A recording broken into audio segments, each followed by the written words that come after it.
ODM party leader Raila Odinga has of late been blowing hot and cold in the question on whether he will be rallying his support behind President William Ruto come the 2027 general election, leaving his troops guessing. Well, will he make his sixth stab at the presidency? Will he finally decide to support President William Ruto for a second term at State House, or will he be joining the united opposition to make President Ruto a one-term president?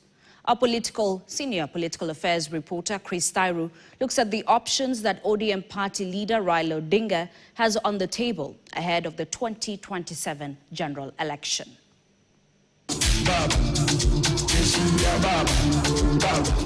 Call him the enigma in Kenyan politics. ODM party leader Raila Odinga continues to perplex Kenyans with his political maneuvers, leaving his friends and foes guessing his next political move. It will be remembered that Raila had promised Wiper party leader Kalonzo Musyoka to support him in the 2017 general election, only for him to make a U-turn and offer his name for the presidency. He had also promised his supporters that he has only one bullet left, only for him to revive his presidential ambitions in the 2022 polls. Fast forward to 2025, Baba, as he is referred by his political peers, is sending mixed signals, with members of his ODM party insisting that they will support President William Ruto for a second term in office. This past week, he dropped the bombshell. Mimi naomba tutembee pamoja, tumuunge mkono William Ruto na Raila Odinga wapige hii 2027. Hata huyu uchaguzi ukifika hawataweza.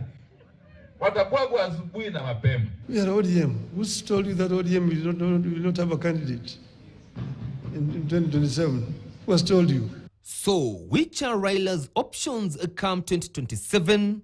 Raila has three political options. One of the main options is yet again to try his luck for the presidency and ensure his name is on the presidential ballot come 2027. The second option is to seek for fresh negotiations with President William Ruto and accept to support him for a second term in office.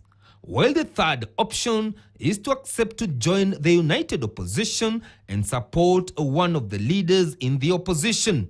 I believe that the best chance for both parties is to move into the next election as a joint group.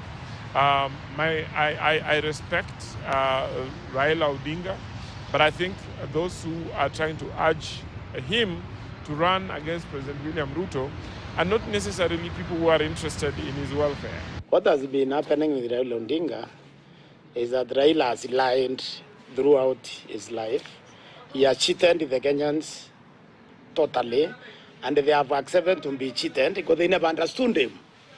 Right now, Raila has exposed himself completely. According to political analysts, it will be easier for ODM leader Raila Odinga to form a coalition with President William Ruto and support his second term in office rather than rejoining the opposition after forming the broad-based government and having served it for close to 3 years. The problem with the scar is that when you look at it, it reminds you of the processes that inflicted it. And when you look at anyone who has in his or her hand the kind of object that inflicted the wound that has generated that scar, you approach tentatively. Age is also catching up with him, and that he is slowing down. But as he's slowing down, that he has a huge political structure that he formed, and that it would be in the best interest of his own political structure and the people that he leads, that he leads them under a stronger leader like President William Ruto and a stable, influence within government. People have understood that.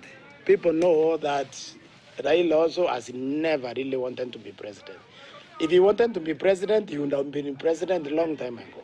For now, his supporters of ODM party remain at crossroads, not knowing whether the party will field a presidential candidate in the coming general election or whether they will support the re-election of President William Ruto.